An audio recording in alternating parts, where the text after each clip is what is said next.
குறிப்பாக இங்கு ஆண்டு கொண்டிருக்கக்கூடிய ஒரு பைத்தியக்கார ஆட்சி. அந்த ஆட்சியை சார்ந்தவர்கள் நம்மை சார்ந்தவர்களுக்கு அந்த எஸ்ஐஆர் ஃபார்ம் கொடுப்பதற்கான தடைகளை விதித்துக் கொண்டிருக்கின்றார்கள். நேற்று கூட நாம் இந்த எஸ்ஐஆர் எதிர்த்து கண்டன கூட்டம் நடத்துவதற்காக சிவானந்த சாலையிலே மேடை அமைக்க செல்கின்ற பொழுது அங்கு தடை. நாங்கள் மத்திய அரசை எதிர்த்து போராடுகிறோம் என்று எடுத்து வைக்கக்கூடிய சூழலில் கூட நீங்கள் ஏன் மத்திய அரசை எதிர்த்து போராடுகிறீர்கள், உங்களுக்கு கூட்டம் கூடிவிடும், அது எங்களுடைய கட்சிக்கு அல்லவா கெட்ட பெயராக மாறிவிடும் என்று நம்மை தடுப்பதற்கான அனைத்து களங்களையும் எடுத்துக்கொண்டு அவர்கள் செயல்பட்டுக் கொண்டிருக்கின்றார்கள். இங்கு திரண்டிருக்கக்கூடிய கூட்டத்தை பார்த்தால் எனக்கு ஒரு ஞாபகம் தான் வருகின்றது. இலங்கையிலே தமிழனுடைய வீரம் என்று பறைசாற்றியது பிரபாகரன் படை.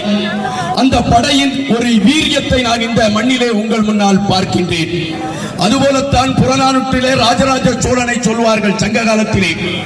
இந்த மண்ணின் மீட்சிக்காக உலகத்தின் கடைக்கோடி வரை சென்று ஆட்சி பீடத்தை தன் கையில் எடுத்து தமிழனுடைய கொடியை பறக்க வைத்தவன் ராஜராஜ சோழன். அந்த ஒரு மாண்பை உங்களிடம் பார்க்கின்றேன். உங்களுடைய வேக பாய்ச்சல் இந்த எஸ்ஐஆர் என்கின்ற பிரச்சனையில் தமிழக வெற்றி கழகம் வென்று காட்டி தமிழ்நாட்டின் வாக்கு வங்கியை நமது வாக்கு வங்கி என்று பறைசாற்றுகின்ற அளவிற்கு கொண்டு செல்லக்கூடிய களங்களை எடுக்க வேண்டும் என்பதனுடைய பயணத்தை வரையறுத்துக் கொள்ளுங்கள்.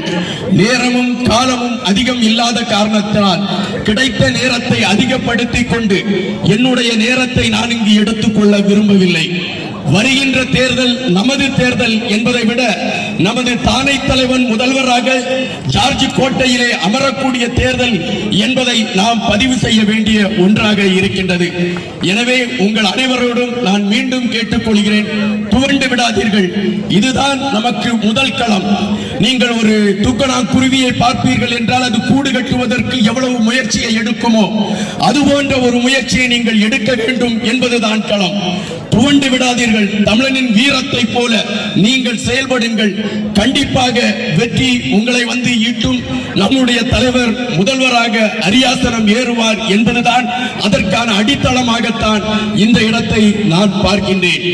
உங்கள் அனைவரோடு இந்த மேடையிலே பேசுவதற்கு இறை எனக்கு அளித்த வாய்ப்பிற்கு நன்றி சொல்லி வாழ்கின்ற பொழுதும் வீழ்கின்ற பொழுதும் வாழ்க தமிழ் என்று கூறிவிட்டு இங்கு இந்த கண்டன கூட்டத்திற்கான வீர முழக்கத்தை எடுத்து வைக்கிறேன். அதற்கு முன்பாக இந்த கண்டன கூட்டத்தை நடத்துவதற்கு அனைத்து வழிகளிலும் எங்களுக்கு உதவி செய்த காவல்துறை அதிகாரிகள் அனைவரையுமே நான் வியந்து பார்க்கின்றேன்.